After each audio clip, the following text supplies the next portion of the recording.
Olá, mulheres, tudo bem com vocês? Mais um dia estamos aqui. Estamos aqui no capítulo 2 desse livro Ansiedade, do Dr. Augusto Cury. Graças a Deus por isso. Grandes coisas tem feito o Senhor em nossas vidas e por isso estamos alegres. Sabemos que o Senhor é quem nos sustenta. O Senhor é quem nos capacita. Então vamos lá, capítulo 2. Compreendendo os bastidores da mente humana, mecanismos normais e doentios. Gatilho da memória, copiloto da aeronave mental. Costumo me referir aos fenômenos do gatilho da memória e do alto fluxo, que explicarei em detalhes neste capítulo como copilotos da nossa aeronave mental. Conhecê-los é fundamental para entender o estresse torrador da energia cerebral e emocional. Munido desse conhecimento, você estará apto a estudar o controle do estresse a partir de uma das mais complexas fronteiras da ciência, o processo de construção de pensamentos e de formação do eu como líder da psique. Nós falamos, né? O nosso eu tem que ser o líder. A construção de pensamentos alicerça a consciência existencial. Sem a consciência, somos poeira cósmica, sem identidade nem personalidade. Por outro lado, sem a existência do eu como líder da consciência, somos seres sem autonomia, personalidades sem gerenciamento, histórias intrapsíquicas sem governo. Nesse caso, esgotamos o cérebro desmedidamente. A consciência existencial é tão complexa que, quando você sofre, todo o universo sofre. Quando você se sente solitário, o universo também fica imerso no caos da solidão, pelo menos para a sua consciência. Não é exagero dizer que a consciência nos coloca no centro de tudo, embora não sejamos o centro da importância. Quando você sente a dor do outro, ela não é mais do outro, é também a sua. Quando você se estressa, tudo à sua volta é impactado. Isso é verdade. A consciência existencial diz ao eu que somos únicos, ímpares, ainda que tenhamos um comportamento completamente humilde e generoso. O eu, que entre outras funções representa a capacidade de escolha, não está sozinho em sua magistral tarefa de construir as experiências psíquicas. Há dois fenômenos inconscientes, o gatilho da memória e o alto fluxo, que lê a memória e constrói cadeias de pensamentos. O gatilho da memória é acionado em milésimos de segundo por um estímulo extrapsíquico. Imagens, sons, sensações táteis, gustativas, olfativas ou intrapsíquico, imagens mentais, pensamentos, fantasias, desejos e emoções. E abre janelas da memória, ativando uma interpretação imediata. O tempo todo, milhares de estímulos nos atingem e são interpretados rapidamente após o acionamento do gatilho da memória e a subsequente abertura de janelas. Esse processo ocorre sem a intervenção do eu. Portanto, nossas primeiras impressões e interpretações do mundo não são conscientes. O tempo todo, também, milhares de palavras escritas ou faladas são identificadas não pelo eu, mas pelo gatilho, abrindo múltiplas janelas da memória. Por isso, esse fenômeno também é chamado de auto-checagem da memória. Se encontrar cada janela a partir dos estímulos com que temos contato dependesse do eu, nossa resposta interpretativa inicial não seria tão rápida, e nós não seríamos a espécie pensante que somos. A ação do gatilho da memória é fenomenal. Você ouve uma palavra e imediatamente sabe o significado dela, se já havia assimilado antes. Temos consciência instantânea de milhares de estímulos exteriores. Sem esse fenômeno, o eu ficaria confuso e não identificaria a fisionomia das pessoas. Os sons do ambiente, a arquitetura dos edifícios, os aplicativos dos celulares, as palavras de textos. O gatilho pode perder sua funcionalidade saudável. Se, por um lado, o gatilho da memória é um grande auxiliar do eu, por outro, pode causar grandes desastres. Quando abre janelas doentias ou killer, ele leva a interpretações anacrônicas, superficiais ou preconceituosas. Pode, por exemplo, transformar uma borboleta num monstro para quem tem fobia. gerando uma aversão fatal. Ou pode fazer com que a pedra de crack se torne objeto de consumo compulsivo para um dependente, gerando uma atração fatal. Portanto, o gatilho da memória, um dos copilotos do eu, pode levar a aeronave mental a graves acidentes.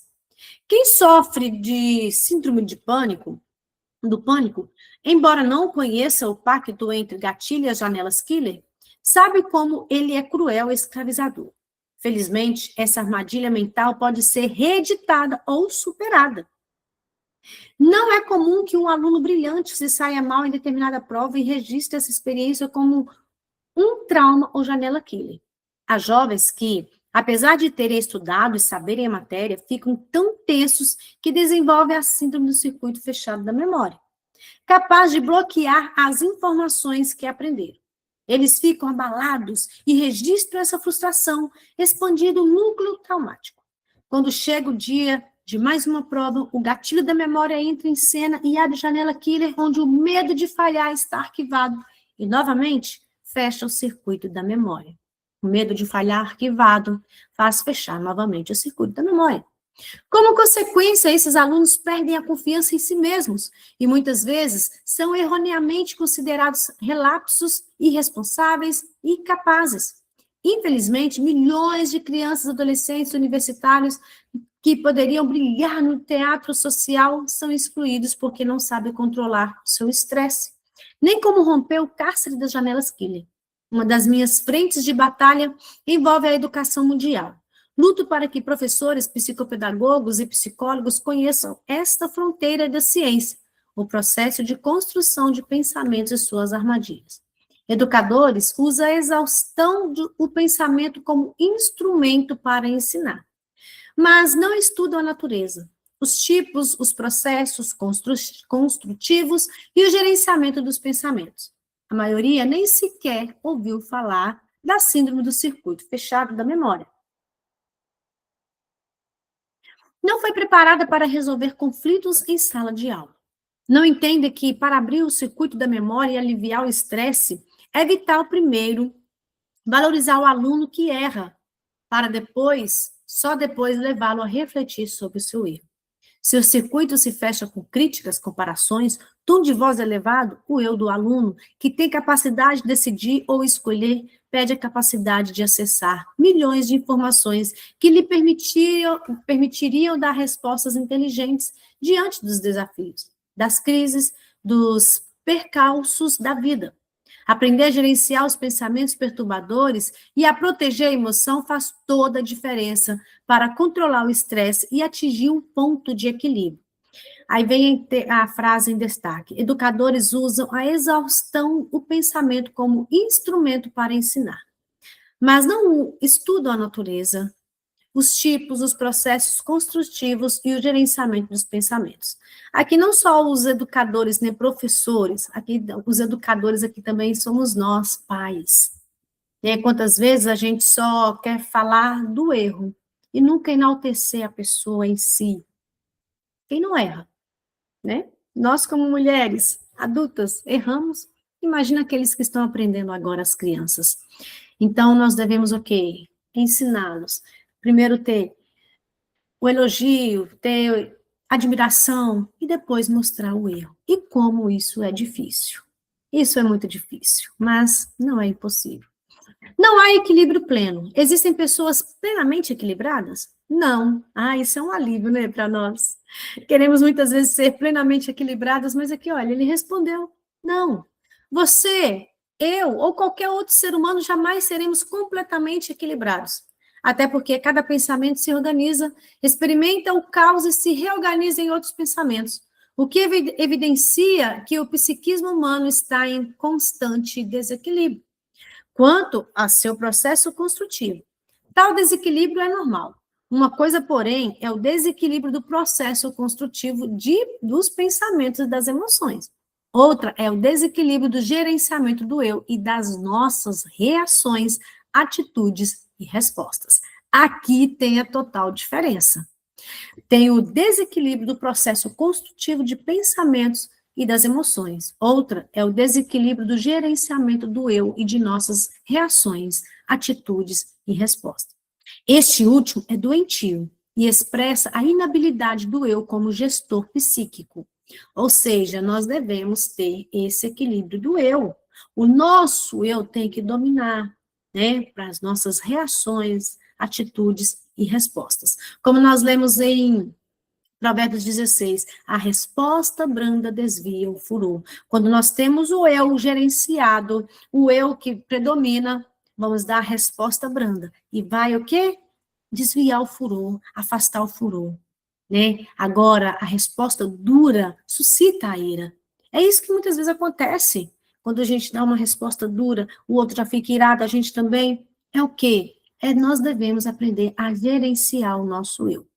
Fundamentado na teoria da inteligência multifocal e em mais de 20.000 sessões de psicoterapia e consultas psiquiátricas, sinto-me segura em afirmar que todos temos desequilíbrio no gerenciamento do eu. Por quê? Por causa das armadilhas existentes dos bastidores da mente, do complô entre o gatilho e as janelas killer ou traumáticas que desenvolvemos ao longo da vida. E em especial do fato que o nosso eu não é educado e equipado para gerir a psique. A empresa mais complexa, a mente humana. Tal baixo nível de gerenciamento, o veículo mais sofisticado, a emoção, não tem um bom piloto. Como não adoecer? Como não ser estressado? Nosso eu, que representa a consciência crítica e a capacidade de escolha, possui uma formação frágil, insegura, reativa.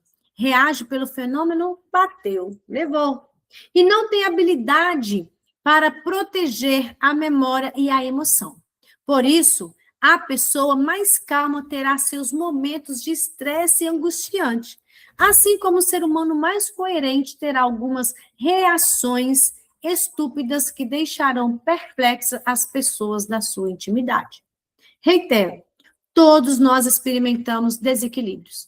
Entretanto, quero deixar bem claro que as pessoas excessivamente desequilibradas, impulsivas, flutuantes, punitivas, autopunitivas, irritadiças, excessivamente críticas, causam desastres na sociedade, na família, na escola, na empresa.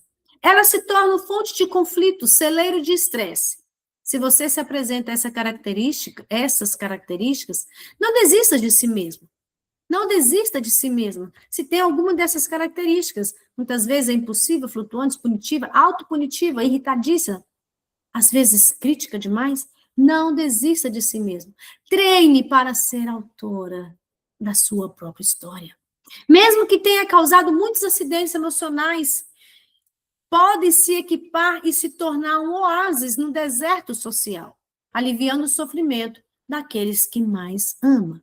Quantas vezes esse desequilíbrio, né, nós só fazemos sofrer aquelas pessoas que mais amamos, por causa das punições, das irritabilidades, das críticas excessivas, mas não vamos desistir de nós. Não precisa desistir de você. Então, nós vamos treinar, por isso que é importante treinar até se tornar. Eu sempre falo, não vamos, né, falar assim, eu sou uma fracassada. Não, jamais. Então, eu posso dizer todos os dias, eu sou capaz, sou corajosa, sou forte, porque eu tomo posse daquela palavra e eu vou treinando até me tornar. Eu vou treinando todos os dias para ser autora da minha própria história. Todos nós experimentamos desequilíbrio, mas pessoas excessivamente desequilibradas causam desastres. Na família, na escola, na empresa, elas se tornam fonte de conflitos. Então, sempre que tenho oportunidade de falar com professores e psicólogos em minhas conferências, mundo afora, pergunto a eles se cobram demais dos outros. Em média de 20% a 30% desses profissionais dizem que sim. No entanto, a autocobrança excessiva é ainda mais elevada. Não importa o lugar, nos Estados Unidos, na Colômbia, na Espanha, em Dubai, a grande maioria desses profissionais aponta que é cobradora e até punitiva consigo mesma. Quem cobra demais de si, sabota sua tranquilidade, nutre seu estresse. Quem exige muito de si, eleva, sem perceber, seus níveis de existência para ser feliz, realizado, relaxado. Raramente está satisfeito, está alegre, desestressado. Pessoa cobra demais de si, raramente ela é uma pessoa alegre, satisfeita. Pessoas assim são como boxeadores que acabaram de ser nocauteados no ringue. E em vez de interromper a luta e se poupar, levantam-se e continuam sendo espancados cada vez mais. É estranho e perturbador para mim constatar que profissionais notáveis estejam entre os que mais sabotam sua saúde psíquica e seu prazer de viver. Quem cobra demais de si sabota sua tranquilidade, nutre, alimenta seu estresse. Quem exige muito de si eleva sem perceber seus níveis de existência para ser feliz, realizado ou relaxado. Gente, nós devemos sempre olhar para nós com esse olhar de amor, porque é muito fácil nós olharmos para nós e ficarmos nos punindo. É muito fácil ficar cobrando demais de nós, ainda mais na posição de mãe. Ainda mais nessa posição de mãe. Eu me pego muitas vezes assim, eu relaxo, opa, eu estou dando o meu melhor, eu faço o meu melhor. Se meus filhos não acataram, foi negligência deles, não foi minha. Por quê? Porque eu ensino, eu tenho ensinado. Só que tem coisas que eles muitas vezes não dão ouvido, né? A gente fala, entra no ouvido e sai no outro. Mas nós não podemos olhar para nós e ficar cobrando, nossa, será que eu tenho falhado nessa área? Será que eu tenho... Não, eu tenho feito o meu melhor. Aí vem o quê? Recapitular. O que eu tenho feito? Eu tenho dado o meu melhor, sim. Eu fiz o meu melhor. Eu tenho ensinado, eu tenho orientado. Mas se ele não está pegando a minha orientação, aí já não é eu mais. Aí é ele. Eu estou falando na posição de mãe. Quando é pequenininho, a gente ainda pega mais, né? No pé, a gente dá aquela ordem mais severa. Não, é não, pronto, final. Mas quando eles se tornam maiores, vamos dizer, depois de 18 anos, acho que já são donos do próprio nariz, então vamos dizer assim, ensinar nós vamos ensinar, acolher nós vamos continuar acolhendo com amor, mas algumas decisões da vida deles, eles vão levar, eles vão tomar. Então nós não podemos pegar isso ficar nos punindo, olhando para nós e sempre olhando para nós com esse olhar de punição, de sempre errei. Não. Vamos olhar para nós também com esse olhar de amor, tá? De acolhimento. Como a gente acolhe os nossos filhos, vamos nos acolher também. Porque, olha, nós não queremos, cobrar demais de nós e perder a tranquilidade, sabotar a nossa tranquilidade, sabotar o nosso momento de relaxamento e de ser feliz. O fenômeno do alto fluxo, fonte de entretenimento.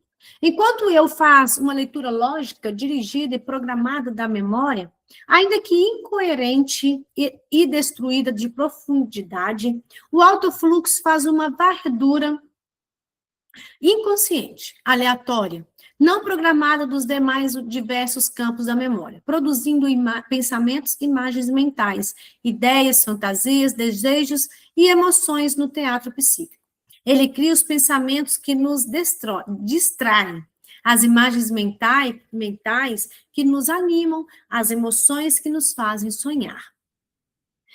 Com o alto fluxo, tornamos-nos viajantes sem compromisso com o ponto de partida, com a trajetória e com o ponto de chegada. Diariamente, cada ser humano ganha vários bilhetes do fenômeno do alto fluxo para viajar pelos pensamentos, pelas fantasias, pelo passado e pelo futuro. Nosso eu vive sendo surpreendido pela criatividade da nossa mente. O responsável? O fenômeno do alto fluxo, que mantém vivo o fluxo das construções intelectuais e emocionais a cada momento existencial. Aí a frase de impacto aqui: se o autofluxo não for adequadamente livre e criativo, a pessoa será triste, mesmo tendo todos os motivos materiais para ser feliz. Um presidiário, por exemplo, tem um corpo confinado atrás das grades, mas sua mente está livre para pensar, fantasiar, sonhar, imaginar. Sem esse fenômeno, é provável que o número de suicídios entre os presidiários aumentasse significativamente. O autofluxo pode causar problemas, mas sem ele morreríamos de tédio, solidão, angústia, e entraríamos em depressão coletiva.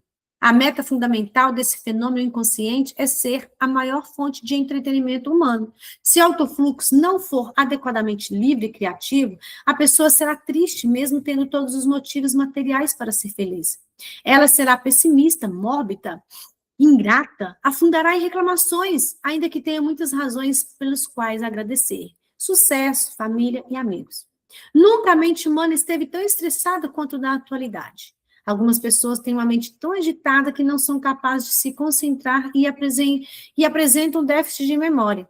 Não prestam atenção quando estão lendo um livro, parece que não gravam nada da leitura, ou ouvindo alguém ficam divagando, ou seja, não conseguem viver o momento presente.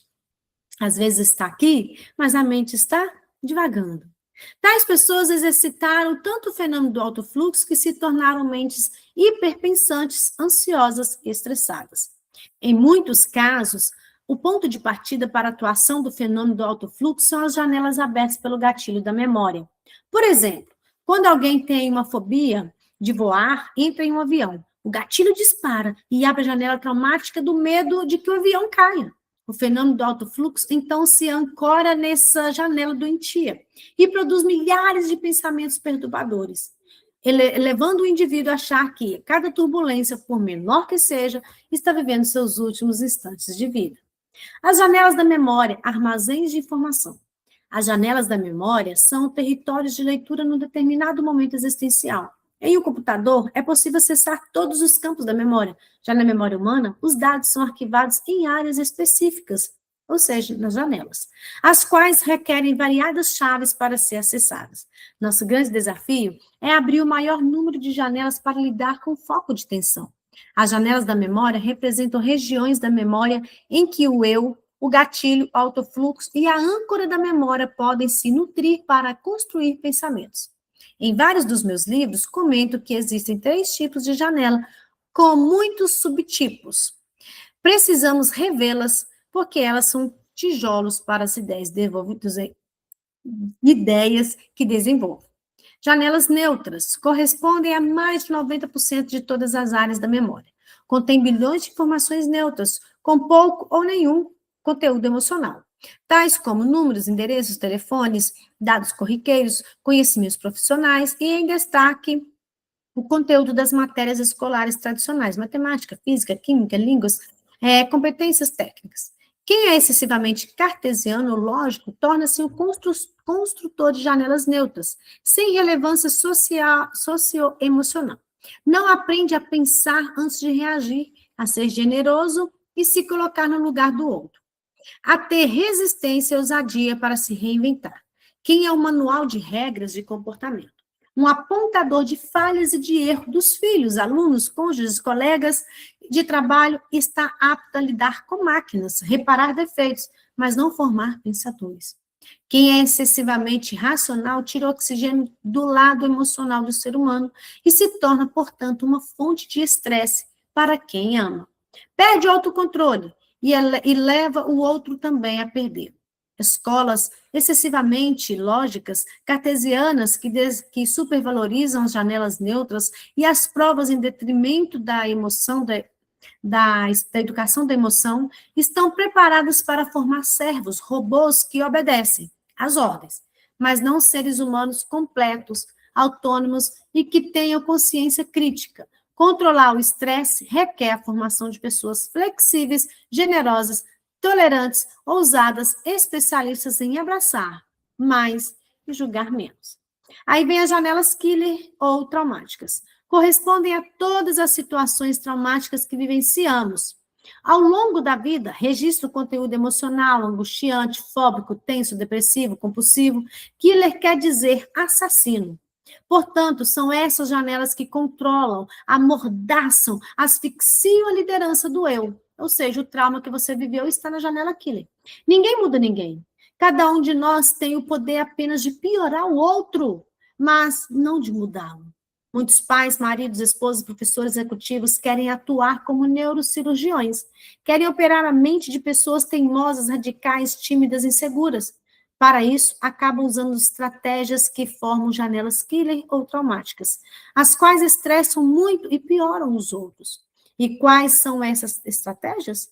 Elevar o tom de voz, passar sermões, criticar excessivamente, comparar, chantagear. Milhões de pessoas são engenheiras de janela killer. O estresse, esse vilão atroz, agradece. Nós devemos tomar muito cuidado. Eu me vejo aqui, eu devo tomar muito cuidado nesse ponto. Nós devemos olhar para esse ponto e tomar cuidado, para não o quê? Elevar o tom de voz. Quantas vezes nós pegamos elevando o tom de voz? Né? Passar sermão demais, criticar excessivamente, comparar, chantagear. Então, isso só piora as janelas, só piora aqueles que estão ao nosso redor, porque nós não temos capacidade de mudar ninguém. Só piorar, como diz o Dr. Augusto Cury. E as janelas light correspondem a todas as áreas da memória, com conteúdo prazeroso, tranquilizador, sereno, lúcido, coerente. As janelas light iluminam o eu, alicerçam sua maturidade, sua lucidez, sua coerência. Contém experiências saudáveis como demonstrações de apoio, superação, coragem, sensibilidade, capacidade de se colocar no lugar do outro, de pensar antes de agir, de amar, de se solidarizar, de tolerar. Hoje, muitos pais são especialistas em criticar e diminuir seus filhos, sem saber que esse tipo de atitude atrapalha o desenvolvimento da emoção deles, inclusive asfixiando a capacidade de resiliência, suportar contrariedades e autocontrole. No meu caso, o elogio sempre fez parte do cardápio diário da minha relação com minhas filhas. Quando elas eram crianças e adolescentes, eu as exaltava quando tinham comportamentos assertivos. Quando me decepcionava, eu dizia que tinha orgulho de ser pai delas. E, em seguida, levava-as a pensar em suas atitudes e nas consequências de seus comportamentos. Elas, claro, recusavam imediatamente. Assim, eu abria o circuito da memória delas, e elas aprendiam a difícil arte de se colocar no lugar do outro. Qual era o meu objetivo? Educar a emoção delas para formar janelas light. Nunca tive medo de pedir desculpas às minhas filhas, de reconhecer meus excessos, pois queria que elas aprendessem a se desculpar também. Nunca tive receio de reconhecer meus erros, pois sonhava que elas entendessem que ninguém é digno da maturidade da saúde emocional se não usar suas falhas e seus fracassos para irrigá-los. O resultado da educação da emoção é a formação de mentes livres e criativas. Devemos ser engenheiros das janelas light. A gestão do estresse agradece. Uau! Que Deus nos dê essa graça, essa sabedoria, né? Para agirmos assim. O Senhor nos ajuda a agir dessa maneira, nos dê graça. Quando os nossos filhos errar, nós exaltarmos, não o erro deles, dizer que não temos medo, que estamos orgulhosos de ser mãe deles, e colocá-los para pensar, ensinar eles a pensar, a agir de maneira certa, né, a trabalhar a sua emoção. E nós, como mães, como mulheres, antes da gente ser mãe, nós somos mulheres, olhar para nós com esse olhar de amor, porque para abrir umas janelas light, né, que nós erramos, sim, mas olhar para nós com esse olhar, opa, eu posso me perdoar. Se o meu Cristo, o meu Pai, me perdoa, por que eu não posso me perdoar? Por que eu vou ficar sempre me julgando, me culpando? Olha, eu quero abrir janelas light, né? É assim que ilumina, que tem a maturidade, a lucidez. É isso que nós podemos agir. Podemos agir sim, amar mais, pensar antes de agir, se solidarizar, tolerar, sermos saudáveis. Então, antes de sermos esposa, nós somos mulheres. Antes de sermos mães, tias, avós, somos mulheres. E saiba que nós temos um Deus que nos ajuda nessa caminhada. Temos um Pai Celestial que nos ajuda. Então, nós entendemos esses três tipos de janela, né, janelas, mas que a janela light venha fazer parte da nossa vida mais e mais, para nós agirmos antes de ter reações, pensarmos antes de agir e amar mais e colocar no lugar do outro. Alguém deseja falar algo? Pois não. Você falou aí da cobrança, vai fazer um mês já que eu tô me cobrando muito na questão da Sofia, porque antes do Felipe voltar de férias, ela de novo começou a acordar muito de madrugada. E aí ela sempre fica querendo que a gente vai lá e deita com ela para fazer ela dormir de novo. E assim, ultimamente ela tá acordando mais de uma vez. Ela acorda 2h pouca da manhã, acorda igual. Ultimamente ela tá indo dormir 5 horas, 5h20 da manhã. E aí eu fico me cobrando aonde que eu tô errando, porque a gente já fez de tudo e assim a gente não sabe mais o que a gente faz, porque a gente conversa com ela, eu não tô deixando ela dormir de tarde. Eu sei que ela fica com sono, mas ela não dorme de jeito nenhum, não dorme, não dorme. E eu até falei que nossa, eu não vejo a hora das aulas voltar, né? Porque ela vai voltar à rotina dela, porque aí ela vai gastar as energias dela na escola, mas ela não tá dormindo. E aí junta, porque eu tô muito estressada com a gravidez. E aí a gente não dorme e ela fica, sabe, assim, igual ela aqui em casa, a gente não deixa ela ficar assistindo TV, é só os anjinhos da esperança mesmo que eu tô deixando. Mas ultimamente até isso eu tô cortando para ver se ela, sabe, se telas ajudam ela para ela poder dormir, mesmo se ela não tá dormindo. Então, assim, eu tô me cobrando muito demais ultimamente, porque nem eu tô conseguindo dormir mais. Como você já tem diminuído, né? Tela à noite, isso é importante, diminuir. E celular principalmente, não deixa, tá? Mas é uma fase. É uma fase, eu sei que é difícil, mas é uma fase. Você, igual eu sempre falo, Jéssica, você é o grande amor da vida da sua filha. Você e o Felipe. E ela é novinha ainda. Um dia ela vai ter outros amores. Um dia ela vai querer sair com outras pessoas e não vai querer. Ah, não, mãe, eu não quero ir com você hoje. Então, assim, ainda que é difícil, acordar de madrugada com o menino chamando, é difícil. Mas tenha paciência. Porque depois ela nunca mais vai querer você na cama, entendeu? E passa assim, passa muito rápido, né, Lei? Seus filhos já estão tudo homens, grandão. Eu tive a experiência do Gabriel. Ele conta que eu deitava com ele todas as noites. Aí ele deitava no meu braço. Aí ele falava assim: mãe, eu vou te abraçar tão forte que na hora que eu dormir você não vai conseguir sair da minha cama. E eu fiz isso até o Paulo nascer. Paulo nasceu, ele tinha 6 anos, aí eu conversei com ele, expliquei que agora ia precisar ficar com o Paulo, mas mesmo assim, de vez em quando eu ia, de vez em quando o Igor ia, eu sempre fiz isso. Com o Paulo foi a mesma coisa, com o Tiago também a mesma coisa. Só que eu falo com o Tiago, Tiago, você já está maior, os meninos da sua idade já não ficavam. Ah, mãe, mas é só mais um pouquinho, espera eu completar 8, 9 anos, e eu fico olhando para ele e falo assim, eu ainda sou o amor da vida dele. O Gabriel já não, o Gabriel já tem outros amores, já tem o Norinha. Então, a gente tem que aproveitar esse momento, ainda que está difícil, mas faça, por você e por ela, tá? Que essa fase vai passar, quando as aulas voltarem, ela vai gastar mais energia, vai ser mais fácil para ela dormir, e ainda que está sendo cansativo e estressante, mas faça, porque o seu vínculo com ela vai aumentar cada dia mais, tá? E evita, sim, telas à noite, continue evitando, porque isso rouba até o nosso sono, até os adultos. Então, assim, não se culpe. Aonde eu estou errando? É uma fase. Igual eu falei, tem vezes, eu me pego. Onde que eu errei? Ah, não, eu fiz o meu melhor. Agora eles têm a capacidade de escolha, entendeu? Então, assim, olhe para você com esse olhar de amor, de empatia, de compaixão. Fala assim, não, é a fase da minha filha, não foi onde eu errei, é a fase dela, tá bom?